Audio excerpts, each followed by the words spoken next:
बेहतर। Chapter number 11 पूरा complete कर चुके हैं।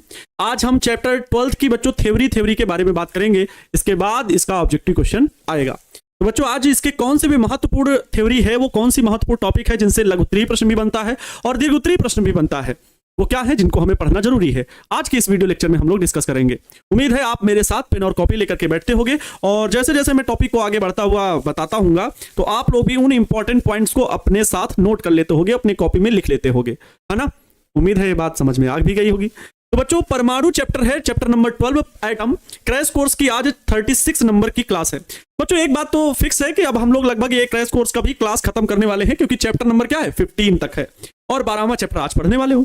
कल बच्चों आप सभी की 12 घंटे की क्लास रहेगी शाम में, ठीक है, 12 घंटे की क्लास रहेगी शाम में।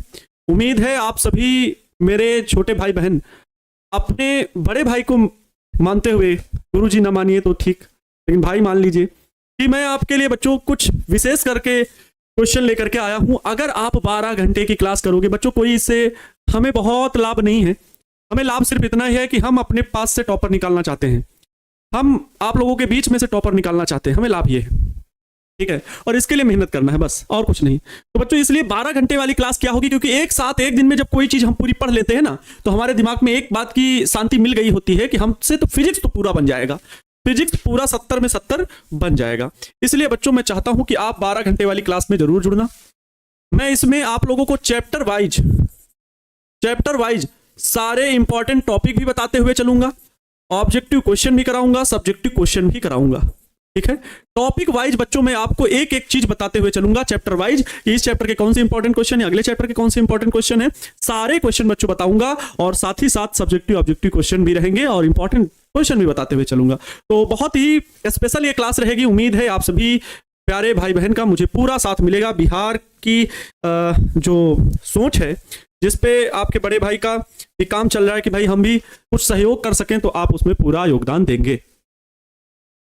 तब प्रैक्टिकल में 30 में 30 मिलेगा, तब 100 में 100 होगा। हाँ बिल्कुल, लेकिन 70 में 70 तो मिल जाए, 30 में 30 लगभग मिल जाएगा, ठीक है सर। आपके लिए मैंने 12 घंटा वाला क्लास के लिए 5G का रिचार्ज कर लिया है, बहुत अच्छा। तो नमस्तुभ्यम, नमस्कार, आभार, अभिनंदन आप सभी बच्चों का। क्लास को बच्चों आगे कंटिन्यू करूंगा, ठीक है। चलो तो बच्चों हम लोग इसमें परमाणु, और ये चैप्टर जो है परमाणु बहुत छोटा है, इतना लेंथी चैप्टर नहीं है, हालांकि इससे लॉन्ग क्वेश्चन फंसने की संभावना होती है। एटम, इससे लॉन्ग क्वेश्चन भी आने की संभावना होती है। शॉर्ट टाइप क्वेश्चन के अलावा लॉन्ग क्वेश्चन भी बनता है। कौन कौन सा बनता है, कोई बता सकता है? मैं आपको बता दे रहा हूं पहले तो, इससे रिलेटेड मैं प्रश्न आपको बता दे रहा हूं। प्रश्न देखो बहुत ज्यादा जरूरी है जानना। कहते हैं कि आजादी कैसे मिली थी, ये पढ़ने से अच्छा है कि हम गुलाम कैसे हुए थे, इस बात को जान लिया जाए। बहुत अच्छी बात कही है किसी ने कि आजादी कैसे मिली, इस बात को पढ़ने से बेहतर है कि गुलाम कैसे बने थे, इस बात को पढ़ा जाए। वास्तव में अगर अब हम स्वतंत्र भारत में जी रहे हैं तो इस बात को अब पढ़ना आवश्यक है कि हम गुलाम कैसे हुए थे, है ना। तो वही चीजें हैं। हम अगर परमाणु चैप्टर पढ़ने जा रहे हैं तो पहले वो इंपॉर्टेंट टॉपिक, उनसे रिलेटेड प्रश्न भी कौन से हैं जिनको पढ़ना बहुत जरूरी है। तो बच्चों सबसे पहला तो ये कि रदरफोर्ड परमाणु मॉडल की कमियां लिखिए। रदरफोर्ड परमाणु मॉडल की कमियां क्या हैं, ये बहुत ज्यादा प्रश्न पूछा जाता है। कोई 2 कमियां लिखे, वैसे 2 ही है ही तो वो लिखने के लिए आता है। दूसरा प्रश्न बच्चों आता है, बोहर का परमाणु मॉडल लिखिए। बोहर का परमाणु मॉडल समझाइए। ये तो बहुत लेंथी प्रश्न है, ये तो 5 नंबर का भी प्रश्न आता है कि बोहर के परमाणु मॉडल को समझाइए। ऊर्जा के लिए इक्वेशन भी प्राप्त करिए, मतलब परमाणु की कुल ऊर्जा कितनी हो सकती है उसको भी बताइए, इलेक्ट्रॉन से संबंधित वो भी। और एक है बच्चों हाइड्रोजन स्पेक्ट्रम, ठीक है, हाइड्रोजन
स्पेक्ट्रम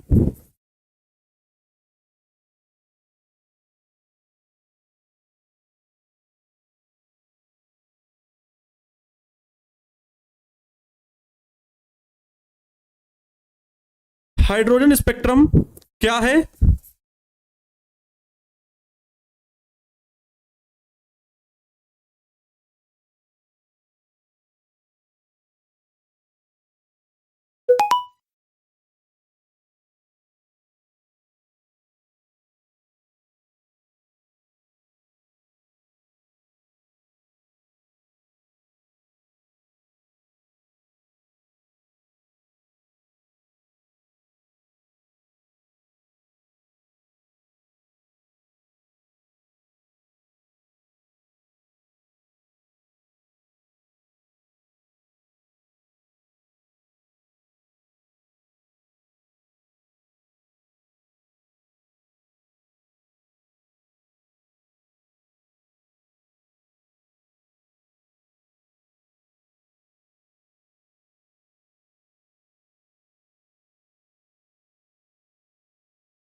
हाइड्रोजन स्पेक्ट्रम क्या है? इसकी विस्तृत व्याख्या कीजिए। क्या है? इसकी विस्तृत व्याख्या कीजिए।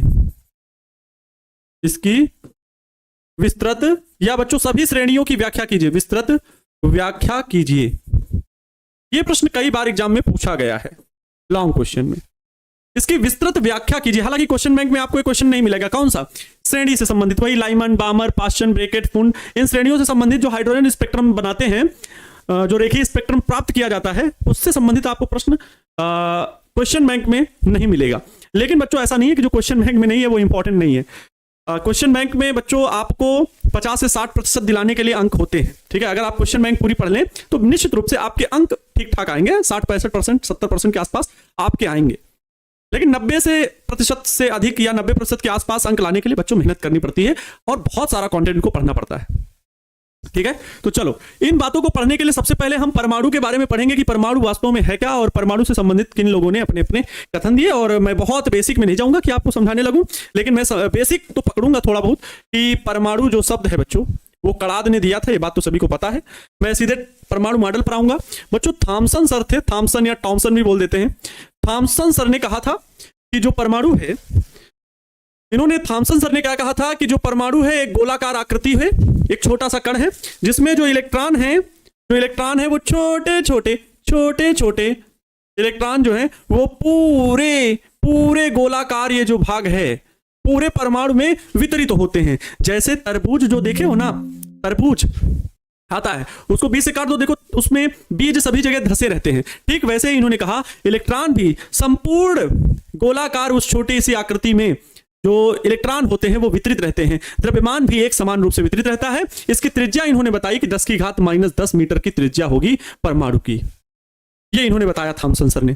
लेकिन बच्चों थॉमसन सर के आधार पर जो बताया उस हिसाब से तो रासायनिक उत्सर्जन की व्याख्या हुई, वैद्युत विसर्जन की व्याख्या हुई, लेकिन वास्तव में परमाणु के कितना धनावेश कितना ऋणावेश इसकी व्याख्या नहीं हो पा रही थी। इसलिए बाद में आए बच्चों कौन? Rutherford sir. कौन आए? रदरफोर्ड। जिस समय मैडम क्यूरी और ये लोग बेकुरल सर रिसर्च कर रहे थे, अल्फा कण जैसी पार्टिकल की खोज की थी कि रेडियो एक्टिव तत्व से हमेशा कुछ ऐसे कण निकला करते हैं जिनमें से अल्फा कण भी था। तो रदरफोर्ड सर ने अल्फा कण प्रकीर्णन प्रयोग किया। रदरफोर्ड सर ने क्या किया बच्चों? अल्फा कण प्रकीर्णन प्रयोग किया। अल्फा कण प्रकीर्णन प्रयोग किया। प्रकीर्णन प्रयोग किया। ठीक है, प्रयोग किया। अल्फा कण प्रकीर्णन प्रयोग किया। ये कैसा प्रयोग था अल्फा कण प्रकीर्णन प्रयोग? ध्यान से सुनेंगे। अल्फा कण प्रकीर्णन प्रयोग में बच्चों क्या किया, ध्यान से सुनना। इन्होंने क्या किया, एक सोने की प्लेट ली बच्चों और उसे पीट पीट कर अरे भैया गोला बना लेते हैं ना सीधे, पीट पीट कर गोले को पतला कर दिया, एकदम पतला बच्चों, इस प्रकार से। ठीक है, पतला कर दिया। देखा क्या इन्होंने ये देखा कि कुछ कण जो है, कुछ पार्टिकल जो है वो इसको ऐसे यहां से अल्फा कण भेजे गए तो वो सीधे सीधे निकल जा रहे थे। बताओ ये कोई बात हुई? सीधे सीधे निकल गए। यहां से कुछ और अल्फा कण भेजे गए इधर, तो ये सीधे सीधे निकल गए। इनसे कोई मतलब ही नहीं, जैसे दुनिया में रहते ही नहीं है, ये कण सीधे निकल जा रहे थे। लेकिन जैसे जैसे जो अल्फा कण बच्चों ऐसे भेजे गए ठीक है।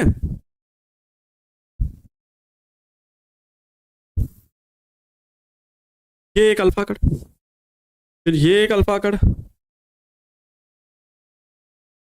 और ये एक अल्फा कण।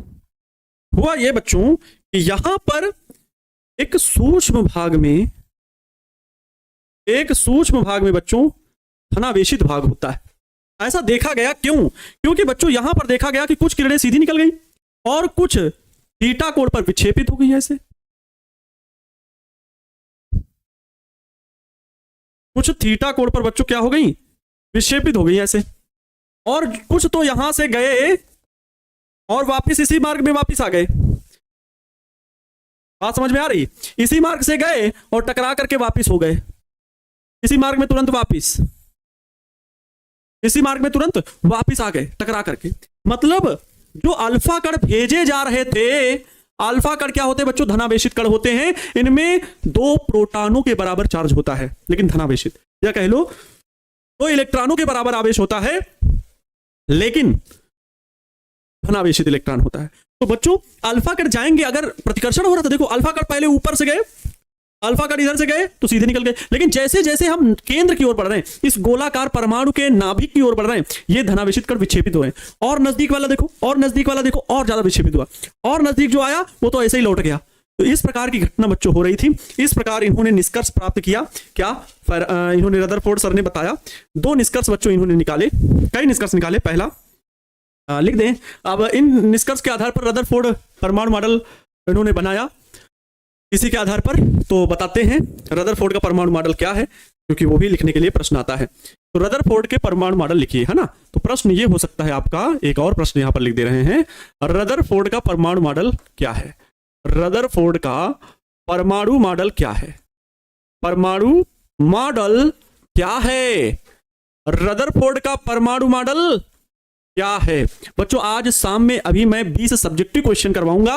उम्मीद है आप लोग उन सभी 20, मतलब हमारे साथ आप रिवीजन करोगे। कुल मिलाकर के ऑल चैप्टर्स के 20 क्वेश्चन सब्जेक्टिव लेकर के आऊंगा, जिनको आप लोग मेरे साथ में रिवीजन करोगे। ठीक है, क्लियर?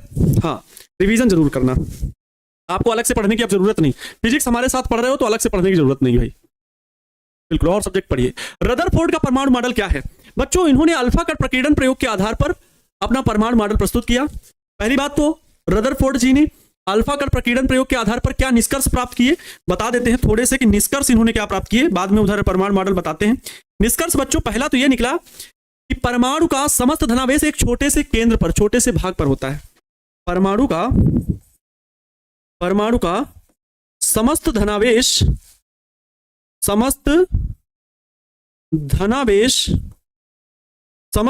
परमाणु का समस्त धनावेश एक सूक्ष्म भाग में होता है, एक सूक्ष्म भाग में होता है जिसे नाभिक कहते हैं, होता है जिसे नाभिक कहते हैं, जिसे नाभिक कहते हैं। मतलब बच्चों जो परमाणु का धनावेश है वो पूरे परमाणु में नहीं फैला होता, बल्कि एक छोटे से नाभिक में विद्यमान रहता है, एक छोटे से नाभिक में बना रहता है। ठीक है, चलिए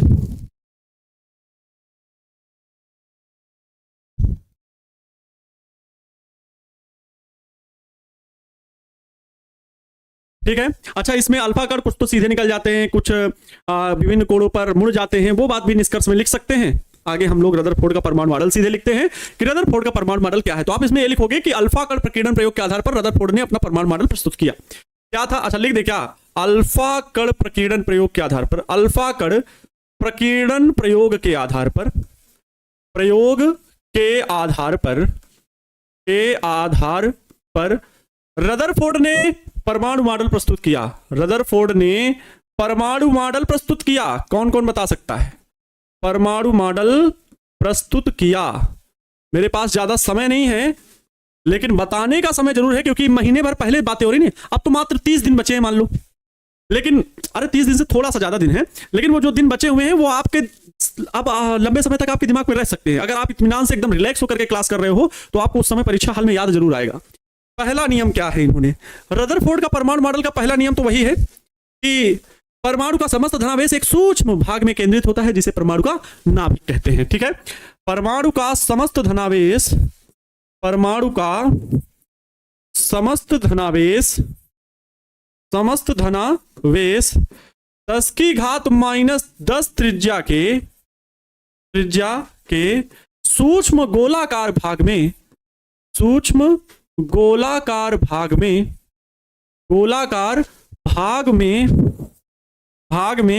केंद्रित होता है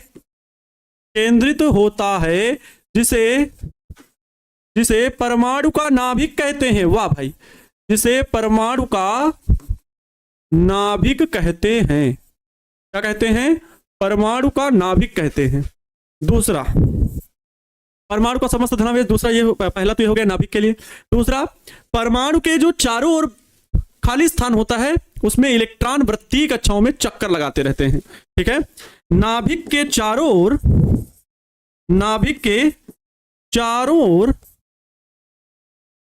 उपस्थित इलेक्ट्रॉन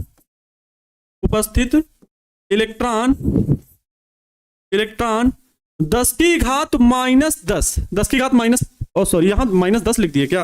यहां -15 है। 10⁻⁻10 मीटर त्रिज्या, हाँ 15 होगा सर, -15 नहीं, -15 बहुत छोटा। ठीक है, 10 इलेक्ट्रॉन 10⁻⁻10 मीटर त्रिज्या के ध्यान से सुनना, नाभिक के चारों ओर उपस्थित इलेक्ट्रॉन 10⁻⁻10 मीटर त्रिज्या के परमाणु में विद्यमान होते हैं। ये नाभिक के चारों ओर वृत्तीय कक्षाओं में चक्कर लगाते हैं। ये नाभिक के चारों ओर वृत्तीय कक्षाओं में चक्कर लगाते हैं। ठीक है बच्चों, ये परमाणु मॉडल रदरफोर्ड का दूसरा नियम हो गया। ठीक है, ये दूसरा नियम हो गया उनका। ठीक है, ये दूसरा नियम रदरफोर्ड के परमाणु मॉडल का। तीसरा नियम क्या है? तीसरा नियम है कि ये चक्कर लगाते परमाणु में, जो ये वृत्तीय कक्षाओं में चक्कर लगा रहे हैं इलेक्ट्रॉन, इन्हें जो अभिकेंद्र बल है वो वैद्युत बल से प्राप्त होता है। ठीक है, तो वृत्तीय पथ में चक्कर लगा रहे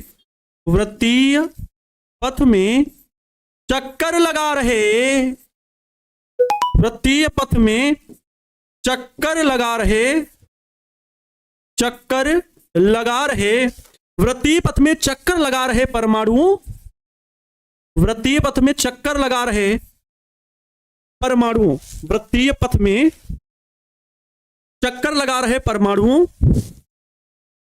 को आवश्यक अभिकेंद्र बल वैद्युत बल से प्राप्त होता है। आवश्यक अभिकेंद्र बल इलेक्ट्रॉन और धनावेशित नाभिक के बीच वैद्युत बल से प्राप्त होता है। ऐसा लिखेंगे, आवश्यक अभिकेंद्र बल इलेक्ट्रॉन और नाभिक के बीच वैद्युत बल से प्राप्त होता है। वैद्युत बल से प्राप्त होता है। बच्चों, ये हो गया रदरफोर्ड का परमाणु मॉडल। ठीक है, रदरफोर्ड का परमाणु मॉडल क्या है आपको बच्चा पार्टी समझ में आ गया होगा। 1 पॉइंट, 2 पॉइंट, 3 पॉइंट, तीनों पॉइंट याद रखिएगा, रदरफोर्ड के परमाणु मॉडल से संबंधित है। ठीक है, अगले प्रश्न में हम लोग चलेंगे कि रदरफोर्ड परमाणु मॉडल की कमियां लिखिए। प्रश्न जो है बच्चों 2, प्रश्न 2, रदरफोर्ड परमाणु मॉडल की कमियां बताइए। क्या इनसे व्याख्या नहीं हो पाई? रदरफोर्ड परमाणु मॉडल की कमियां, परमाणु मॉडल की कोई 2 कमियां, परमाणु मॉडल की कमियां।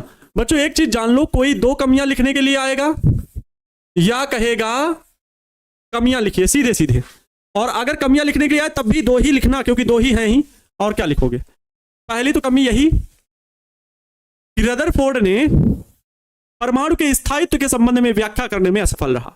क्योंकि बच्चों परमाणु का स्थायित्व इसलिए नहीं क्योंकि इन्होंने कहा कि वृत्तीय कक्षाओं में इलेक्ट्रॉन 10⁻⁻10 त्रिज्या के परमाणु में विद्यमान होते हैं, नाभिक के चारों वृत्तीय कक्षाओं में चक्कर लगाते हैं, और ये चक्कर लगाते रहते हैं। इनका कहना था कि चक्कर लगाते रहते हैं। और इन्होंने ये भी कहा, ऊर्जा के संबंध में कुछ बात ही नहीं बोली।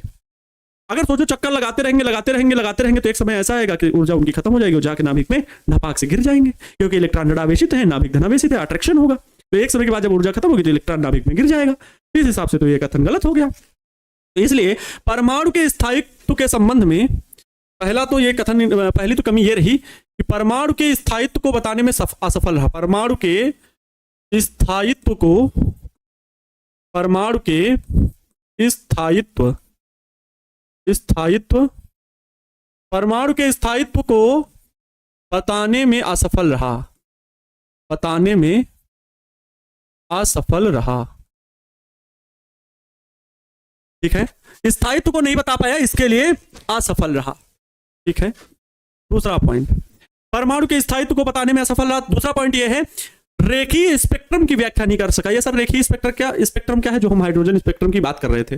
बोहर के परमाणु मॉडल की वजह से तो ऐसा हो पाया, लेकिन रदरफोर्ड के परमाणु मॉडल में नहीं हो पाया। तो रदरफोर्ड का जो परमाणु मॉडल था वो रेखीय स्पेक्ट्रम की व्याख्या नहीं कर सका। जो लाइमन, बामर, पास्टन, बेकनफुंड ऊर्जा स्तर प्राप्त होते हैं इलेक्ट्रॉन के लिए परमाणु में, तो वो चीजें इन्होंने नहीं बताई, मतलब इनसे व्याख्या नहीं हो पाई। तो यहां पर लिखेंगे रेखीय स्पेक्ट्रम की व्याख्या करने में असफल रहा। रेखीय स्पेक्ट्रम की व्याख्या करने में असफल रहा। रेखीय स्पेक्ट्रम की व्याख्या करने में असफल रहा। व्याख्या करने में असफल रहा। करने में असफल रहा।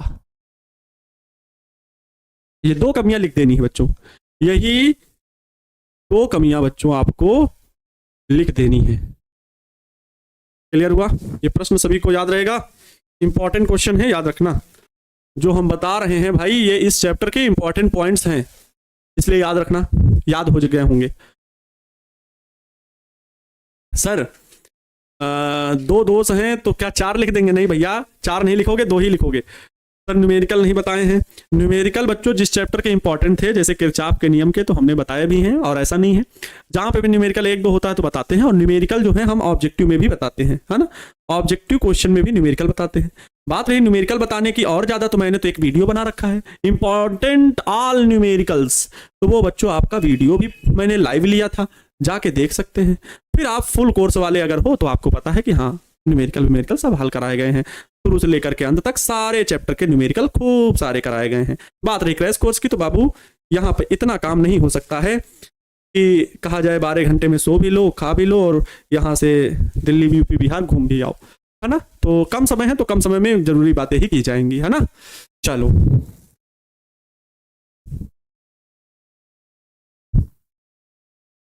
चलो, तो बच्चों ये हो गया रदरफोर्ड का परमाणु मॉडल। अब आगे आते हैं बोहर का परमाणु मॉडल। चलिए नेक्स्ट प्रश्न लिखेंगे, नेक्स्ट क्वेश्चन लिखेंगे, बोहर का परमाणु मॉडल लिखिए। ये भी इंपॉर्टेंट क्वेश्चन है बच्चों।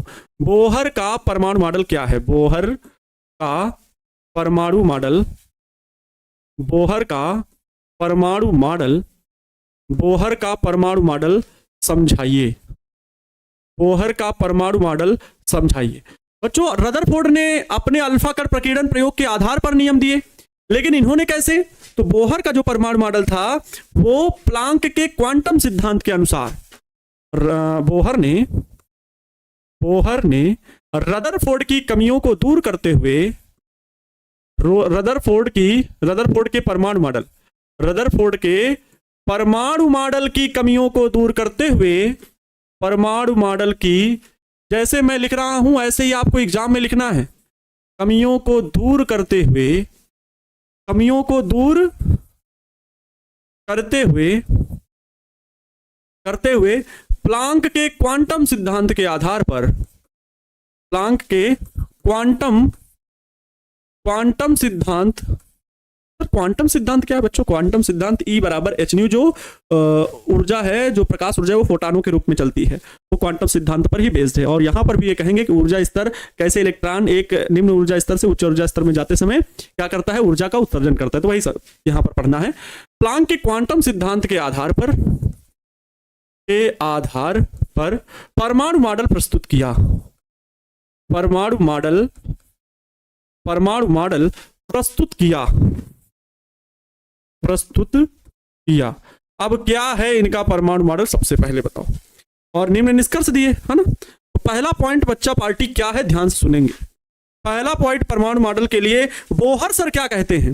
बोहर सर अपने पहले नियम में कहते हैं कि परमाणु में जब इलेक्ट्रॉन अपनी स्थायी कक्षाओं में घूमता है, अपनी किसी भी कक्षा में घूमता है, तो वो ऊर्जा का उत्सर्जन नहीं करता है। चाहो तो ये पहले पॉइंट में लिख दो या फिर ये लिख लो कि परमाणु में इलेक्ट्रॉन नाभिक के चारों ओर केवल उन्हीं कक्षाओं में गति कर सकता है जिनका कोणीय संवेग h/2 जिनका कोणीय संवेग h/2 का पूर्ण गुणज हो। कोणीय संवेग मतलब mvr होता है। तो जिनका कोणीय संवेग किसका पूर्ण गुणज हो बच्चों?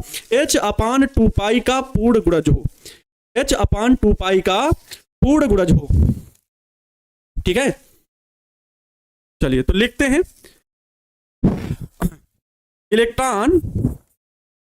इलेक्ट्रॉन नाभिक के चारों ओर केवल उन्हीं कक्षाओं में गति कर सकते हैं। इलेक्ट्रॉन नाभिक के चारों ओर केवल उन्हीं कक्षाओं में गति कर सकते हैं, केवल उन्हीं कक्षाओं में गति कर सकते हैं, कक्षाओं में गति कर सकते हैं, केवल उन्हीं कक्षाओं में गति कर सकते हैं। इलेक्ट्रॉन नाभिक के चारों ओर केवल उन्हीं कक्षाओं में गति कर सकते हैं जिनका कोणीय संवेग h/2 का पूर्ण गुणज हो, h/2 का पूर्ण गुणज हो। माना इलेक्ट्रॉन का द्रव्यमान m, माना इलेक्ट्रॉन का द्रव्यमान m, स्थायी कक्षा की त्रिज्या जिसमें वो गति कर रहा है, स्थायी कक्षा की त्रिज्या स्मॉल r तथा इलेक्ट्रॉन का वेग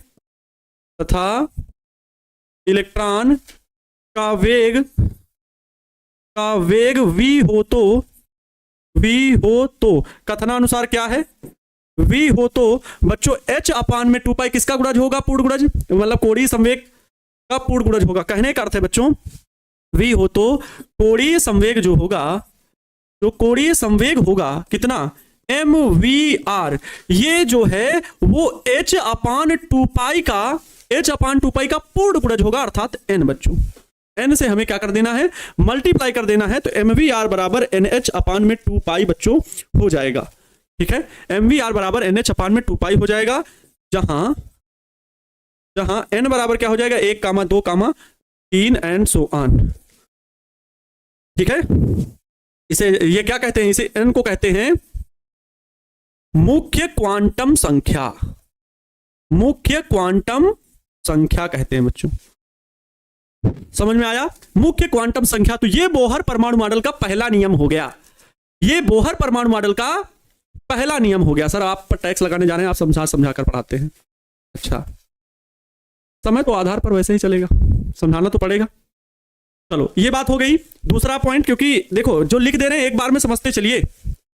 दूसरा पॉइंट बच्चों, दूसरा पॉइंट क्या कहते हैं बोहर सर? बोहर सर कहते हैं कि पहली बात तो ये कि ये किस कक्षा में। अच्छा, रुको एक चित्र बना दे ना, चित्र बना दे तो ज्यादा अच्छा रहेगा। ये बच्चों बहुत बड़ा कोई वृत्तीय पथ की त्रिज्या है, ये दूसरी है। चलो भाई, हे भाई, तुम चलो ऐसे हो जाओ। ठीक है, एक और। ठीक है, एक और। ओहो बस भैया, ये नाभिक हो गया। ध्यान से सुनिए बच्चों, क्या हम कह रहे हैं यहां पर कि इलेक्ट्रॉन जो है वो इनमें चक्कर लगा रहे हैं। ये बच्चों कक्षाएं हैं। यहां पर एक इलेक्ट्रॉन है जो चक्कर लगा रहा है, एक इलेक्ट्रॉन यहां पर है जो चक्कर लगा रहा है, एक इलेक्ट्रॉन यहां है जो चक्कर लगा रहा है। इन कक्षाओं में इलेक्ट्रॉन क्या कर रहे हैं? चक्कर लगा रहे हैं। यहां पर है बच्चों पूरा धनावेश। ठीक है, तो इलेक्ट्रॉन केवल उन्हीं कक्षाओं में चक्कर लगा सकते हैं जिनका कोणीय संवेग, जिन कक्षाओं का कोणीय संवेग h/2 का पूर्ण गुणज है, ये बताया। और बोहर सर ने कहा कि जब ये वृत्तीय कक्षाओं में चक्कर लगाते हैं तो स्थायी कक्षाओं में चक्कर लगाते समय किसी भी ऊर्जा का उत्सर्जन नहीं करते हैं। यहां पर यही लिखेंगे, इलेक्ट्रॉन स्थायी कक्षाओं में, इलेक्ट्रॉन स्थायी कक्षाओं में गति करते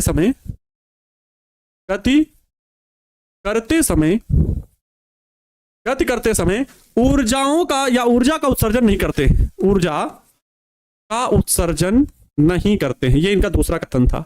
ऊर्जा का उत्सर्जन नहीं करते हैं, जो कि सही भी था, ऊर्जा का उत्सर्जन नहीं करते हैं। तो सर फिर इलेक्ट्रॉन ये ऊर्जा का उत्सर्जन करते कब हैं? ये तीसरे पॉइंट में इन्होंने बताया। तीसरे पॉइंट में इन्होंने कहा कि ये जो इलेक्ट्रॉन हैं किसी बाह्य स्रोत से जब ये ऊर्जा प्राप्त करते हैं, ठीक है, इलेक्ट्रॉन स्थायी कक्षा में, इलेक्ट्रॉन स्थायी कक्षा में इलेक्ट्रॉन जब किसी बाह्य स्रोत से, जब किसी बाह्य स्रोत से ऊर्जा प्राप्त करता है, बाह्य स्रोत से ऊर्जा प्राप्त करते हैं, या ऊर्जा प्राप्त करता है, ऊर्जा प्राप्त करता है, तो वह उच्च ऊर्जा स्तर या उच्च स्थायी कक्षा में चला जाता है, ठीक है, तो वह उच्च ऊर्जा स्तर में चला जाता है, उच्च ऊर्जा स्तर में चला जाता है, चला जाता है। जैसे मान लो अगर पहली कक्षा में है, कहीं से ऊर्जा उसको मिल गई तो वो चला जाएगा तीसरे में, चौथे में, पांचवें में, कहीं भी जा सकता है, जितनी उसको ऊर्जा मिली, तो उच्च ऊर्जा स्तर में चला जाता है। वहां कितनी देर रुकता है? 10 की घात -8 सेकेंड। वहां 10 की घात -8 सेकेंड रुक कर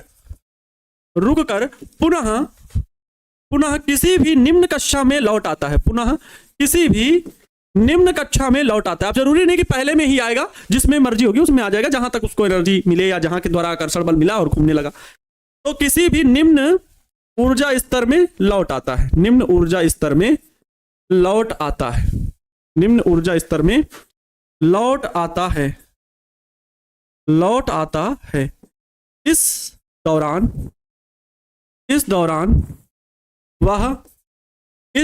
वह विकिरण ऊर्जा उत्सर्जित करता है, इस दौरान वह विकिरण ऊर्जा उत्सर्जित करता है, विकिरण ऊर्जा उत्सर्जित करता है, जिसका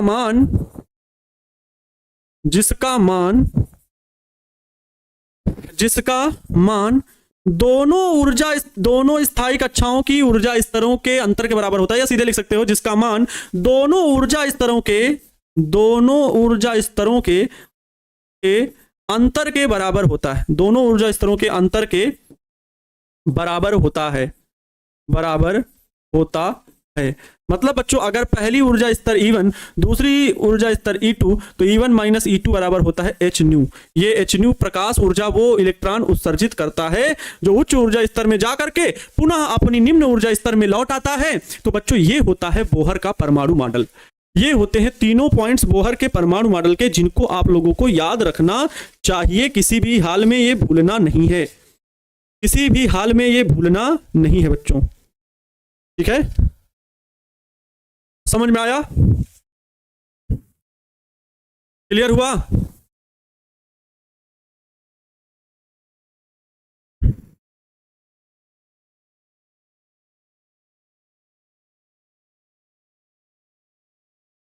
बहुत बढ़िया, बहुत बढ़िया सर। कल देखना यही है कि कंपटीशन कितना है। बहुत अच्छा बच्चे ने लिखा है सर, कल ये देखना है कंपटीशन कितना है, कितने होनहार लोग हैं जो 12 घंटे तक आपके साथ जुड़े रहेंगे। बहुत अच्छी बात, कल देखेंगे कंपटीशन आप लोगों के बीच में, देखते हैं कौन रुका रहेगा हमारे साथ। गजब बात बोली है। मैं कल शाम का इंतजार कर रही हूँ 12 घंटे वाली क्लास के लिए। बहुत अच्छी बात है, बहुत अच्छा बात है बच्चों। ये बात तो सत्य है कि 12 घंटे वाली क्लास में मैं 12 घंटे वाली क्लास में मैं आपको इतना परिपूर्ण जरूर बना दूंगा। ऐसे ऐसे ऑब्जेक्टिव कुछ रिवाइज, मतलब चैप्टर वाइज पहले बताऊंगा आपको कि चैप्टर 1, 2, 3, 4 ऐसे करके चैप्टर 15 तक आपको ऑब्जेक्टिव करवाऊंगा, ठीक। और फिर चाहे तो पहले मैं आप लोगों की मासिक परीक्षाओं के क्वेश्चन करवा दूंगा। बताइए अच्छा कौन सी परीक्षा पहले करवाया जाए, क्या करवाया जाए, थोड़ा सा इसका डिस्कस करिए ना कल की क्लास का, फिर मैं आगे बताता हूँ। अब तो 12 घंटे की क्लास का इंतजार है। बताइए पहले कि मैं आप सभी को पहले मासिक परीक्षाएं जो हुई हैं उनसे जो इंपॉर्टेंट क्वेश्चन मैंने डिस्कस किए हैं, मैंने निकाले हैं, तो जो मासिक परीक्षाएं हुई हैं उनके क्वेश्चन बच्चों 7 मासिक परीक्षाएं और 1 सेंटअप एग्जाम, है ना, सेंटअप एग्जाम, इनके क्वेश्चन मैंने सेलेक्ट कर दिए हैं। ठीक है, सिलेक्ट कर दिए हैं। फिर उसके बाद चैप्टर वाइज भी ऑब्जेक्टिव आपको करवाऊंगा, chapter wise question, chapter wise question, मासिक परीक्षा जी चैप्टर वाइज भी आ रहा है। पहले सब्जेक्टिव मंथली वाला सर, मासिक परीक्षा वाला सर, बहुत बढ़िया, क्योंकि मासिक परीक्षा से प्रश्न पूछे जाएंगे ऐसा अनुमान पूरा है कि उससे। मैं चंद्रशेखर कुमार शपथ लेता हूं, अरे नाम निकल गया क्या आपका है? कल की क्लास में मैं पूरे टाइम जुड़ा रहूंगा। बहुत बढ़िया। तो चित्र नहीं बनाएंगे तो पूरा नंबर मिलेगा नहीं, चित्र बना दीजिए तो नंबर अच्छा लगता है, फिर देते हैं। ठीक है सर, 5 नंबर वाला पहले करवा दीजिएगा। 5 नंबर वाला भी करवा देंगे, 5 नंबर वाला भी तो करवाएंगे। 12 घंटे में पूरी 12 घंटे ऑब्जेक्टिव थोड़ी चलेगी। 5 नंबर वाला करवाएंगे, 2 अंक वाला करवाएंगे। लेकिन मैं चाहता तो ये हूं पहले ना कि वास्तव में जो जरूरी है भाई, आप लोगों के अगर मैं देखूं तो जो बच्चे टॉपर बनना चाहते हैं, जो बच्चे पास होना चाहते हैं, सबका उद्देश्य ये है कि हम जो 70 ऑब्जेक्टिव हैं उसमें 35 अपने लिए सही सही ढूंढ ले जाएं, 35 अपने लिए सही सही खोज ले जाएं और 35 को टिक मार दें, अपने लिए काम बन गया। 35 ये सही हो गए और बात बाकी बची 35। 70 नंबर का क्या रहेगा सब्जेक्टिव, जिसमें से 2-2 अंक वाले 20 क्वेश्चन है ना, 20 दूना 40 इसके, और 6 क्वेश्चन वो, 6 गुणे 5, 6 पंचे 30 वो। लेकिन इस 70 में बनाने कितने हैं? 35 बनाने हैं। तो ये 35 जो बनाने, जैसे 20 लघुत्तरी आए, हम कहते हैं 5-7 तो आपको आएंगे, 7 आते हैं, 7 मतलब 20 में 7 प्रश्न, 8 प्रश्न, 8 आते हैं, 8 दूनी 16, नंबर कटे पिटे 14-15 मिल गए, 12 मिल गए, 35 और 12। हम बता रहे हैं एकदम एवरेज से लप्पू टाइप के छात्र के लिए, एकदम लप्पू टाइप। 35 में जो 2 प्रश्न हैं, जो 3 दीर्घ उत्तरी बनाने, 3, 6 में हम कहते हैं 3 नहीं आता, आपको 1 आता है, 1 केवल आता है 5 नंबर का, तो 5। लेकिन 1 में थोड़ा बहुत तो लिख दोगे तो 5, 1, 6, मतलब कुल मिला के आप दीर्घ उत्तरी से 6-7 प्रश्न तो ले आओ, 8 नंबर जोड़ लें उसके, 12, 8, 20, 35, 20, 55 प्लस 30, ठीक जोड़े ना, 35, 12, 8, 20, 55, 55, 30 कितना पहुंच गए? 85%। बोलो 85% पहुंच गया। अब ये 85% बच्चों, मैं ये नहीं कहता हूं कि हर एक को मैं टॉपर ही बनाने वाला हूं या कोई अपनी मेहनत से सब टॉपर ही बन जा रहे हैं बच्चे, है ना, ऐसा भी नहीं है। कुछ होता है वहां भाई, कौन कैसे कहां पे चेक करा इसका मतलब। लेकिन 85% एक अच्छा खासा स्कोर है बच्चों, अच्छा खासा स्कोर है। किसी भी जगह पे आप मार्कशीट लेके खड़े होगे तो लोग आपको देखेंगे कि हाँ, अच्छी प्लानिंग के साथ बच्चे ने पढ़ाई किया होगा, अच्छी मेहनत किया होगा, तो जाके यहां तक नंबर तक पहुंचा है। तो क्या लॉजिक है, मतलब ऑब्जेक्टिव को अगर हम 35 बना लेंगे। और बच्चों ये बात भी सही है कि सर ऑब्जेक्टिव करने से तो कोई काम नहीं होता, बिल्कुल सही बात है। लेकिन वो समय था जब मैंने खूब विस्तृत उत्तरीय प्रश्नों पर भी खूब चर्चा की और थ्योरी पर बहुत हमारी कमांड थी। हमेशा मैंने थ्योरी को बहुत अच्छे से समझाया, क्योंकि मुझे हमेशा से एक चीज सिखाई गई और बहुत अच्छे अच्छे गुरुओं से जो मैंने सीखा, लोगों से जहां से भी मैंने सीखा, मैंने यही पाया कि हमेशा कॉन्सेप्ट को मजबूत करो, कमांड करो। तो इसलिए थ्योरी पे कमांड अगर है आपकी, तो न्यूमेरिकल हो, ऑब्जेक्टिव हो, सब्जेक्टिव हो, वो आपसे प्रश्न जरूर हल हो जाते हैं। मतलब कॉन्सेप्ट पर ही बेस्ड दुनिया। अगर मतलब न्यूटन सर ने कोई ये थोड़ी ना कि वहां पर फार्मूला बना रहे थे, फार्मूला हल कर रहे थे, वो तो बस कॉन्सेप्ट पर बेस्ड कि अगर ये इतनी वेलोसिटी से जाता है तो इतनी वेग से अगर जाएगा तो ये फोर्स इन पे अट्रैक्ट करेगी, इनका ये भार है, इनका ये भार। तो वो चीजें जो हैं उन्होंने क्या की, इमेजिन किया, कॉन्सेप्ट को मजबूत किया, कॉन्सेप्ट को बताया। तो हम कॉन्सेप्ट पर बेस्ड ज्यादा चर्चा करते रहे हैं पहले से। लेकिन अब बच्चों परीक्षा का समय है, तो सिर्फ और सिर्फ हमें परीक्षा की प्लानिंग करना है। बात समझ गए? केवल परीक्षा पर प्लानिंग करना है, अन्य किसी बात पर नहीं सोचना है, अन्य किसी बात पर भी नहीं सोचना है। समझ गए? तो कोशिश करूंगा पहले मैं मासिक परीक्षा के ही क्वेश्चन करा दूं। हाँ, सही रहेगा। पहले मैं आपका टेस्ट ले लूंगा ना कि मासिक परीक्षाओं में किसका कितना सही हुआ, जल्दी बताओ। तो कुछ क्वेश्चन हो सकेगा तो पूरे नहीं कराएंगे, पहले मासिक परीक्षाओं में कुछ कराएंगे, फिर देखेंगे टेस्ट क्या मिला, फिर चैप्टर वाइज क्वेश्चन में आ जाएंगे। ऐसा कर देंगे, ठीक है? ऐसा कर देंगे। 2-3 मासिक परीक्षाओं के क्वेश्चन आप लोगों से करवाएंगे, देखेंगे कितने लोग का सही होता है। अगर सही हुआ तो ठीक, नहीं हुआ तो फिर भाई, है ना। अब सोचो, अगर आपके एक सब्जेक्ट में 85 आ गए तो 5 सब्जेक्ट में कितना हो गया? 25 के 5 हासिल 2, 45 2 42। वाह भाई वाह, 400 प्लस तो तान दे रहे हो।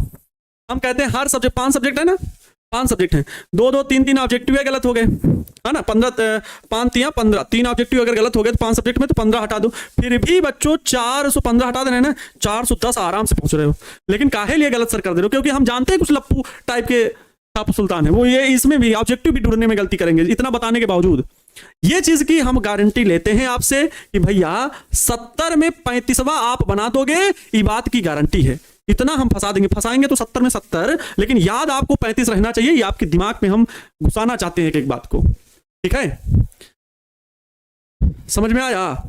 ये स्ट्रेटेजी रहनी चाहिए। अब कहेंगे सर केवल ऑब्जेक्टिव ऑब्जेक्टिव करने से, तो वो भी नहीं, क्योंकि अगर 85 तक पहुंचना है तो देखा क्या आपने क्या देखा कि हमने कहा कि कम से कम 8 क्वेश्चन आप 20 में 8 क्वेश्चन आप बना पाओ, 7 से 8 क्वेश्चन कम से कम आप किसमें बना पाओ, लघु उत्तरीय प्रश्न में बना पाओ, और 6 में से कम 1 या 2 प्रश्न जरूर बना पाओ, तब मैंने ये 85 का स्कोर बताया है। अगर इतना भी नहीं बना पाओगे तो फिर दिक्कत है।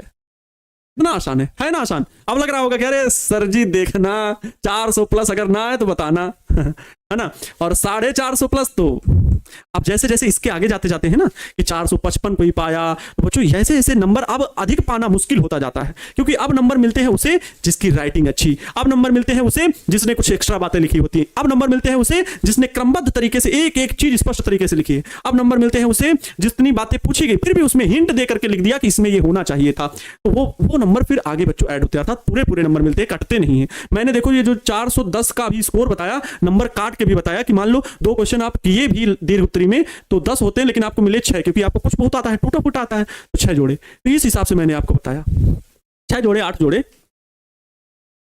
समझ में आया? हाँ, क्लियर हुआ? आइए अब इलेक्ट्रॉन उत्सर्जित करते समय जो ऊर्जा है, अगर निकालनी है कि इलेक्ट्रॉन के पास ऊर्जा कितनी है, परिक्रमण करते हुए इलेक्ट्रॉन के पास ऊर्जा कैसी रहेगी, कितनी रहेगी, इसके बारे में, तो आइए उसका व्यंजक प्राप्त करें। थोड़ा सा मैं हिंट दूंगा और आप लोग उसको हल भी कीजिएगा, ठीक है? ठीक है, परिक्रमी इलेक्ट्रॉन जो है जो चारों ओर घूम रहा है, उसके लिए हम लोग उसकी क्या ऊर्जा हो सकती है, ठीक है? चलिए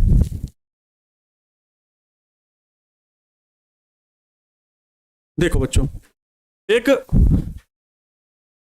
स्थायी कक्षा में घूम रहे इलेक्ट्रॉन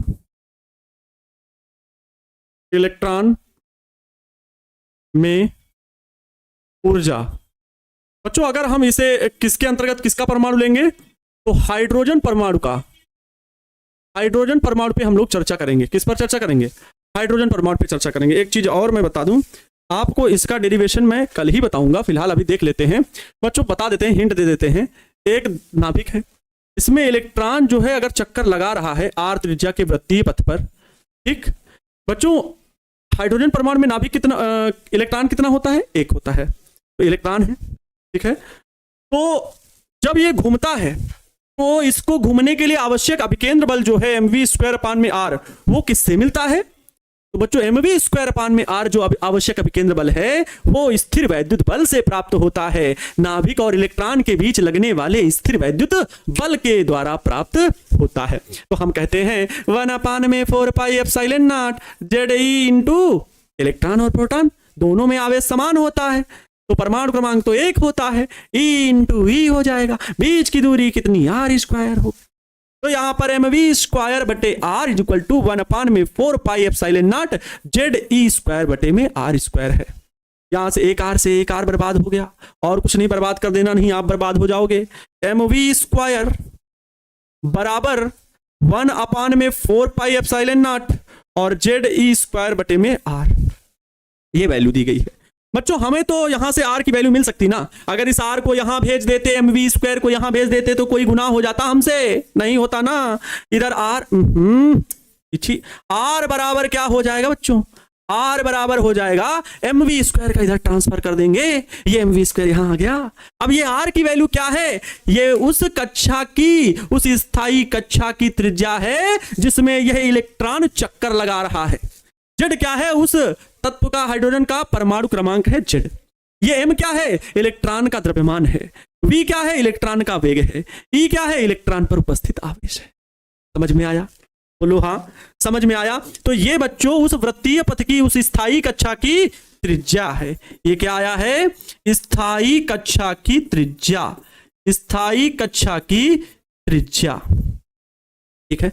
स्थायी कक्षा की त्रिज्या। बच्चों हमें तो स्थितिज ऊर्जा, गतिज ऊर्जा सब प्राप्त करना होगा, कोई दिक्कत नहीं है। आगे हम लोग क्या करते हैं, r की वैल्यू मिली, कोणीय संवेग प्राप्त करने के लिए क्या करेंगे? कोणीय संवेग, कण का जो इलेक्ट्रॉन का कोणीय संवेग होगा बाबूजी, एक घुंगरू बाबू, mv² is equal to NH/2π होता है। बोलो हाँ, NH/2π होता है। mv r ई दिखा। अभी पिछले वाले स्लाइड में हमने आर की वैल्यू बताई और आर की वैल्यू वहां से उठा के यहां रख दोगे, सही बता रहे हैं जन्नी मैया कसम, आपको वैल्यू मिल जाएगी किसकी? वेग की। हाँ, एम वी इंटू में आर की वैल्यू बच्चों क्या है? आर की वैल्यू कहां गई? ओहो, 1/4πε0 जेड ई स्क्वायर अपान में m v square, 1/4πε0 z e square upon में m v square is equal to n h upon में 2 पाई। सही बोल रहे ना, है ना सर? आप बहुत सही बोलते हैं। यहां पर देखो बच्चों, एम ने एम को बोले तो खल्लास किया ना, इधर को ज्यादा पंगा नहीं करने का। एम ने एम को मार दिया इसीलिए, और बच्चों वी स्क्वायर का एक वी कैंसिल आउट हुआ। और क्या कैंसिल आउट हो रहा है? अरे चील की निगाह से अपनी देखो, पाई ने पाई को मारा, जी हाँ, 2 2 जा 4, 2 1 जा 2, 2 2 जा 4, है ना, तो आ गया 2। अब बताओ और कुछ कैंसिल आउट हो रहा है? नहीं ना, ये वी मिला ना। वेग तो ही प्राप्त करने के लिए तो बोल रहे थे ना सर, हमारा लक्ष्य क्या है? ऊर्जा प्राप्त करना। तो पहले गतिज ऊर्जा भी निकालेंगे, के बराबर हाफ एम वी स्क्वायर होता है, तो वेग के लिए वैल्यू चाहिए ना, तो यहां से मिली वेग की वैल्यू। क्या मिली? लिखो, अब अपने मन से लिखो, वी इधर भेज देंगे, वी पर। अच्छा लिख दें क्या पहले? घबराओ नहीं, घबरा गए सर पूछिए नहीं, हार्ट अटैक आते आते बचा। जेड ई स्क्वायर अपान में 2, ये बच्चों एप्सिलॉन नॉट इनटू का ये वी बराबर में ये एन एच। और कुछ बच रहा है? और कुछ बचा नहीं ना। फिर से एक बार चील की निगाह से देखो भाई, z e square 2 epsilon naught v and n h. बच्चों हमें वी चाहिए, वी को उधर ले जाइए तो वी अकेला बचा, एन एच इधर ले आइए, जेड ई स्क्वायर अपान में 2 epsilon not an H, 2 epsilon not an H लिखो या एच एन लिखो। यही बच्चों हो गया कि स्थायी कक्षा में घूम रहे इलेक्ट्रॉन का वेग हो गया। ये क्या हो गया? स्थायी कक्षा में घूम रहे इलेक्ट्रॉन का वेग। स्थायी कक्षा में घूम रहे इलेक्ट्रॉन का वेग हो गया, घूम रहे इलेक्ट्रॉन का वेग हो गया, इलेक्ट्रॉन का वेग। बच्चा पार्टी, इसी प्रकार आप जब आपको वेग मिल गया है तो के बराबर हाफ एम वी स्क्वायर होता है। ठीक है, होता है कि नहीं? जी गुरु जी, हाफ एम वी स्क्वायर होता है।